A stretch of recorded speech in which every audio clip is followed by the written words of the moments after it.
Follow these steps to get Rainbow Six Siege launching again. First, go to the Windows taskbar and click the upward arrow. Look for your game launcher icon, like Steam. If you see it, right-click and select Exit. Wait a moment.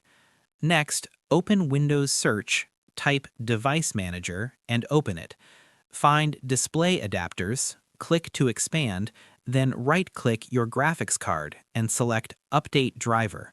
Choose the first option, then Close. Now, reopen your launcher and go to your library. Find Rainbow Six Siege, click the gear icon and select Properties. Go to Installed Files and click Verify Integrity of Game Files. Wait for the scan to finish. This will repair any missing or corrupted files. You can also add a launch command. In the game's properties, under the General tab, type -DX11 in the Launch Options field.